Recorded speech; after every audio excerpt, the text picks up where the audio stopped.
Leitura do dia 149/365 Jó, 19 a 21. Esse é o projeto Bíblia em 365 dias. Estaremos dia a dia cada vez mais próximos do nosso Deus Pai Celestial.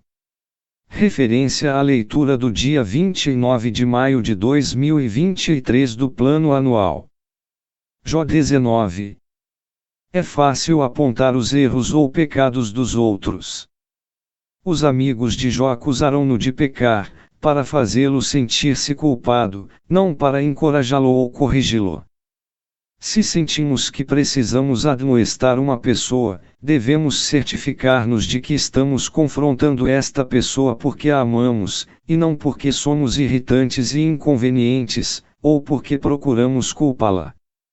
Jó sentia que Deus o estava a tratar como a um inimigo, quando na verdade, Deus era seu amigo e muito se importava com ele. Em sua dificuldade, Jó apontou para a pessoa errada. Seu inimigo era Satanás, não Deus. Por enfatizarem demasiadamente os motivos, a maioria dos israelitas acreditava que tanto o bem quanto o mal vinha de Deus. Também achavam que as pessoas eram responsáveis por seu próprio destino. Mas o poder do mal neste mundo é responsável por muitos sofrimentos que experimentamos. No centro do livro de Jó acontece sua tocante confidência, porque eu sei que o meu Redentor vive. No Israel antigo, o Redentor era o membro da família que comprava a liberdade do escravo, ou aquele que cuidava da viúva. Quão tremenda fé possuía Jó, especialmente à luz do fato de que não sabia da conversa entre Deus e Satanás. Jó pensava que Deus houvesse trazido todos aqueles desastres sobre ele. Diante do declínio e da morte, Jó ainda esperava ver a Deus, e ainda em seu corpo. Quando foi escrito o livro de Jó, Israel não possuía o conhecimento que tem hoje da doutrina da ressurreição. Embora lutasse com a ideia de que Deus estava contra ele, Jó tinha certeza de que ao final Deus estaria ao seu lado. Esta fé era tão forte que Jó tornou-se um dos primeiros a abordar sobre a ressurreição do corpo. Jó afirmou: "Em minha carne verei a Deus." Na situação de Jó, parecia impossível que ele, em seu corpo, visse a Deus. E este era o ponto principal da sua fé.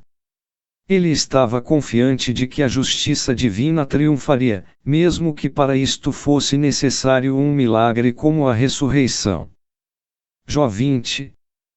O discurso de Zofar novamente revela a sua falsa suposição, porque ele baseou seus argumentos puramente na ideia de que Jó era mau e hipócrita. Zofar afirmou que embora Jó tivesse sido bom durante algum tempo, não vivera de forma correta, por isso Deus tirou-lhe a riqueza. De acordo com Zofar, as calamidades de Jó eram a prova da sua perversidade. Embora Zofar estivesse errado em seu discurso contra Jó, estava certo quanto ao final das pessoas más e perversas. A princípio, o pecado parece bom e atraente.